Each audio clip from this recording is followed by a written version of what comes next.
आज एक पौराणिक कथा सुनाने जा रही हूँ। एक बार नारद जी विष्णु जी के महल पहुंचे, ऐसे ही उनसे मुलाकात करने। विष्णु जी ने उन्हें बड़ा मान सम्मान देते हुए बिठाया, आदर सत्कार किया।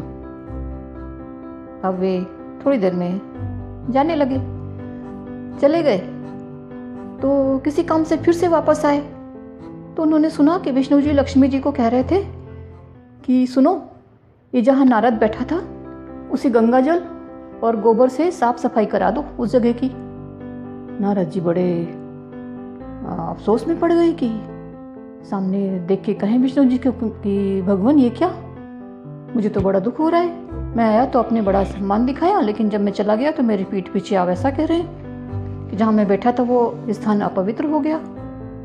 विष्णु जी हंस दिए, बोले कि हाँ नारद, मैं ऐसा इसलिए कह रहा हूँ कि तुम निर्गुरे हो, तुम्हारा कोई गुरु नहीं है। इसलिए ऐसा व्यक्ति जिसका कोई गुरु नहीं होता वो कभी मोक्ष नहीं पा सकता। तो इस स्थान की सफाई में करवाने जा रहा था। मैं क्या करूं भगवान, कोई मेरा गुरु बनने को तैयार ही नहीं होता। आखिर उनकी जो ख्याति थी, लोग उनसे बचते थे और कोई भी उनका गुरु बनना तैयार नहीं होता था। विष्णु जी कहें कि ठीक है, तुम मृत्यु लोक जाओ धरती पर और वहां तुम्हें जो पहला मनुष्य मिलेगा उसी को अपना गुरु बना लो। वे गए, दौड़े हुए गए और देखें कि धरती पे उनको जो पहला मनुष्य मिला वो तो मछुआरा था। वो तो मछली पकड़ रहा अपनी नाव में बैठ के। तो वापस आ गए कि इसको क्या गुरु बनाऊंगा मैं। और विष्णु जी को बोले कि पहला व्यक्ति तो मछुआरा मिला। तो उन्होंने कहा कि मैंने कहा था ना कि जो पहला व्यक्ति मिले उसको अपना गुरु बनाओ, जाओ वापस। फिर से आए बेचारे। मछुआरे को कहें कि भाई तुम मेरे गुरु बन जाओ। मैं क्यों गुरु बन जाऊं, मुझे तो कुछ नहीं आता। नहीं नहीं, तुम मेरे गुरु बन जाओ। नहीं नहीं भाई, मुझे तो कुछ नहीं आता। नहीं गुरु जी, आपको गुरु बनना ही पड़ेगा। देखो जी, मुझे तो कुछ आता जाता है नहीं मछली पकड़ने के अलावा। नहीं, आपको तो मेरा गुरु बनना चाहिए। प्राण ले लो मेरे, पर गुरु बन जाओ। कहे ठीक है, जाओ, मैं तुम्हारा गुरु बन गया। बड़े खुशी खुशी ऊपर आए, लेकिन उनको एक दुख भी कि कैसा गुरु मिला। विष्णु जी से कहें कि भगवान गुरु तो बन गए वो, लेकिन उन्हें तो कुछ आता जाता है नहीं। इतना सुनना था कि विष्णु जी नाराज हो गए। क्या कहते हो, गुरु की बुराई करते हो? जाओ, मैं तुम्हें शाप देता हूं कि तुम 84 लाख योनियों में लौटते रहोगे। नारद जी के अफसोस की कोई सीमा नहीं रही। अरे इतना बड़ा शाप दे दिया, अब क्या करूं? नहीं नहीं भगवान, कोई उपाय बताइए, ये तो आपसे बड़ी भूल हो गई। विष्णु जी भी सोचे कि हाँ एक भूल तो हो गई, पर शाप था तो वो तो दे दिया। भगवान कोई उपाय बताइए। जाओ, तुम्हारे गुरु ही तुम्हें उपाय बताएंगे। वे बेचारे फिर से मृत्यु लोक आए, गुरु के पांव पड़ गए।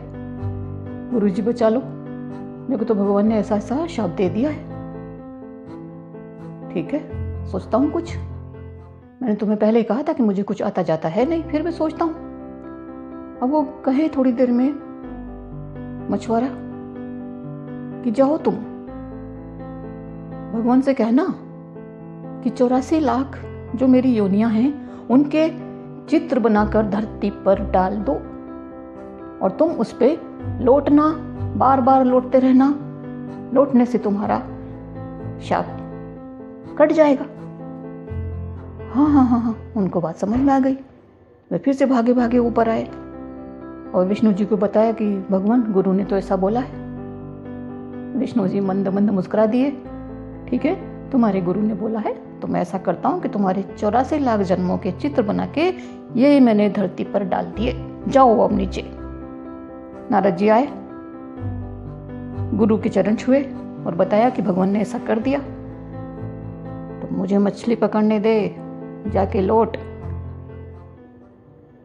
नारद जी बेचारे अपने 84 लाख जो जीवन थे उनके भविष्य के लौटते रहे, उन पर लौटते रहे 2-3 बार, अच्छे से लौट लिए।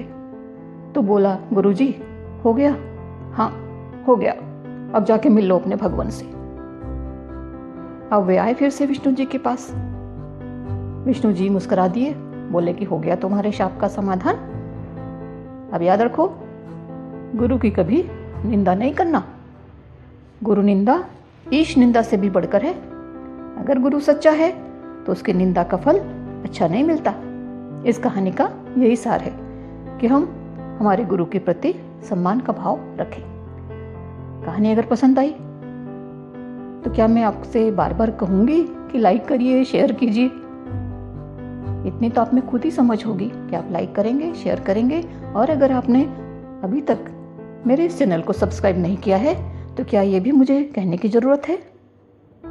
जी नहीं, मैं समझती हूँ कि आप इसे सब्सक्राइब जरूर करेंगे। कहानी सुनने और वीडियो देखने के लिए धन्यवाद।